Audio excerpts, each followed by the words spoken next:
Weapons of the Spirit by Father John J. Hugo. 1. The False Gods. When a man seeks for information on a particular subject, he will go to an expert in that field. If he wants to know something about a machine, he will go to a machinist. If about business or economics or sociology, he will go to those who are versed in these matters. Would it not be a good thing, in seeking the causes of a great moral and spiritual crisis like the present war, to follow the same procedure? Alas, in this most grave matter, as in religious discussions generally, anyone's opinion is listened to seriously, even eagerly. In caring for the body, we are wary of quacks with nostrums to sell. It would be well if we were to become as careful about holiness as about health. No doubt, there are some who would deny that the present world trouble is spiritual, but since my readers are not likely to be among these, I will not stop to argue the matter. To a Catholic, every social and economic problem is, in the first place, a spiritual problem. This, indeed, is a first principle of Christian sociology. Therefore, if we desire to have final truth about any political or social event, we must look for spiritual causes. And if we go to anyone for guidance, then surely we ought to go to the one who alone gives absolutely certain knowledge concerning spiritual things. I mean that we ought to consult the all-wise God, who in the revelation that he has vouchsafed to give us, teaches such truth concerning spiritual matters as is good for us to know. Since the causes of war are spiritual, we should search the Scriptures to see what light is there given concerning them. Moreover, those who do so will not be disappointed. Quite clearly, God there reveals to us both the cause and the cure of war. Too bad, then, that instead of going to him in meditation and prayer, we give our faith to all the blind guides who write to please their admirers in the popular press. I know that there are certain pious phrases that almost all Catholics use when speaking of war, that it is a scourge of God, etc., etc. But they scarcely mean these things or even understand them. Pope Pius XII, in letters and radio addresses, pointed out the spiritual implications of the present conflict, and I have heard good Catholics refer to these utterances as impractical, unrealistic, and even as a kind of pious fiddle-faddle. In studying the war, these Catholics, despite their pious phrases, spend more time over the rotograver than they do over revelation. And in their discussion of causes, as well as in the means that they advocate for overcoming the evil, they show no consciousness either of the explanation given by the Scriptures or of the remedy revealed there by the Holy Spirit. In a time of great spiritual need, too many Catholics think and act exactly as do the multitude who have no belief in spiritual powers, although, at the same time, they are not slow to claim spiritual sanction and authority for the perfectly secular, nationalistic, and sometimes unchristian views that they maintain. Light from the Old Testament. In all seriousness, let us go to divine revelation for the light that we need in this time of darkness. And let us not be convinced that we will find here, not pious talk, but the only reliable truth obtainable amidst so much doubt and perplexity. The Old Testament especially contains a complete theology of war. Indeed, the one passage that I am about to quote is a brief but sufficient statement of the reason and cause of war. In it we can learn more of World War II than in the ingenious theories propounded in the newest books or in the latest dispatches from the special correspondents of the New York Times. Here is the text. And the children of Israel did evil in the sight of the Lord, and they served Baalim.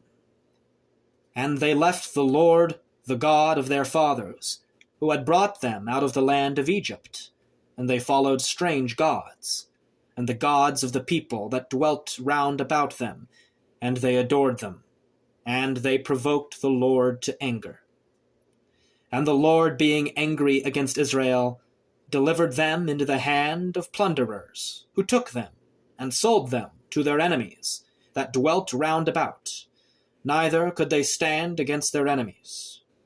But whithersoever they meant to go, the hand of the Lord was upon them, and they were greatly distressed. The passage which is begun by these words clearly shows that war is punishment inflicted on peoples for turning away from God. It is the penalty for infidelity and disobedience. That nations suffer from war, therefore, shows that they have turned aside from the service of God to the service of creatures. Those who describe our nation as Christian and claim that it is now fighting for Christianity would do well to remember this. It is impossible to believe that a nation is fighting for Christianity when it refuses to live in accordance with the laws of Christianity. If we had been Christians, there would be no war. And our arrogant self-righteousness in the midst of our delinquency is not the attitude best suited for turning aside the wrath of God. God resisteth the proud, and giveth grace to the humble. When men appeal only to the mercy of God, forgetful of his justice, they make of the divine mercy a cloak for their own negligence and misconduct. Let us not forget that God is just, and that, as the passage quoted above shows, he is angered by infidelity even to the point of delivering his chosen people to the awful suffering of war. That our country is now engaged in war means that we are being punished by God. That we are being punished means that our ways, as well as the ways of Germans and Japanese, have been evil. In view of this fact, how tragic our proud boasting and righteous self-applause. It is irreligious, too, even when it is done in the very name of religion. We have never learned the lesson from the Pharisee and the publican. We still pray, Lord, I thank thee, that I am not like the rest of men, extortioners, unjust. But, you will say, can we so simply apply a doctrine from the Old Testament to conditions today? A Catholic can scarcely ask that question. Truth is one and eternal. Circumstances change, but the essential truth of things remains forever the same. Are we idolaters? Still, you will argue, let us suppose, what angered God against the Israelites was idolatry. The whole passage from the book of Judges is concerned with that particular sin. Now, idolatry is indeed a serious offense. It sets at naught the very first and fundamental commandment. When a whole people becomes idolatrous, there is certainly reason that it should be punished by war, but we are not idolaters. In our worst excesses, we do not go that far. Even when disobedient to the divine decrees, we for the most part acknowledge that there is but one true God. At any rate, we are not an openly idolatrous nation. How shall we meet this objection? Shall it force us to dismiss the truth of the passage from Judges as irrelevant to our case? By no means. One who would make such an objection would simply reveal that he does not understand what is meant by idolatry. We have our false gods too, and if the manner of our idolatry has changed, the thing itself has remained the same. Speaking of the modern devotees of the false gods, a contemporary poet writes, "Howsoever like no other be the mode they may employ, there's an order in the ages for the ages to enjoy." Idolatry proceeds from the love of creatures, the merely natural, selfish love of creatures, which causes men to turn aside from wholehearted love for the Creator. It is love for creatures, carried to its extreme, for idolatry is but the extremity of love. Thus men are said to be slaves and worshippers of what they love. He that loves a creature, says St. John of the Cross, becomes as low as is that creature, and in some ways lower, for love not only makes the lover equal to the object of his love, but even subjects him to it. St. Thomas of Aquin, enumerating 3 causes for idolatry, places first among these an excess of affection, by which men are led to love or venerate others too much. Similarly, in the Old Testament, the seer reproaches the heathens because, carried away by the loveliness of creatures, they have come to make idols of them, forgetting that he who made the creatures is more beautiful than they. The passage shows clearly how idolatry comes from affection for the goods of earth. But all men are vain, in whom there is not the knowledge of God, and who by these good things that are seen could not understand him, that is, neither by attending to the works have acknowledged who was the workman, but have imagined either the fire, or the wind, or the swift air, or the circle of the stars, or the great water, or the sun and moon, to be the gods that rule the world. With whose beauty, if they, being delighted, took them to be gods, let them know how much more the Lord of them is more beautiful than they. For the first author of beauty made all those things. Or if they admired their power and their effects, let them understand by them that he that made them is mightier than they. The love of creatures, then, is the occasion and the cause of idolatry. If, unlike the heathens, we do not fall into childish and superstitious expressions of our idolatry, nevertheless, in our hearts, we still retain the root of the evil. Can anyone be blind to the frenzied pursuit of the vanities and pleasures of this world that goes on among those who claim to be fighting for God?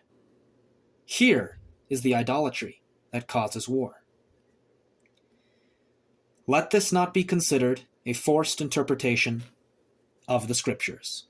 Twice, St. Paul, going much further, describes as idolatry the inordinate desire and love for creatures.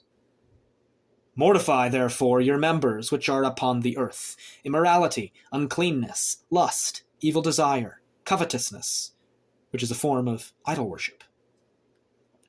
Again, for know you this and understand, that no fornicator, or unclean person, or covetous one, for that is idolatry, has any inheritance in the kingdom of Christ and God.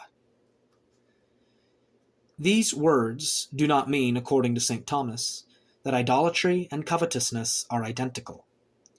The apostle wishes us to note a similarity between these 2 offenses, and his words are therefore to be understood as a comparison. As an idolater subjects himself to another creature, so also does the avaricious man. The difference between them lies in the mode of their submission. The idolater subjects himself to the other that he may give it divine worship, whereas the avaricious man subjects himself by desiring it immoderately for his own use. Our malignant infidelity. We may say, therefore, not only that the inordinate love of creatures leads to idolatry, and therefore has this much in common with the latter, but also that, in a manner akin to idolatry, it actually subjects men to the creatures that they love.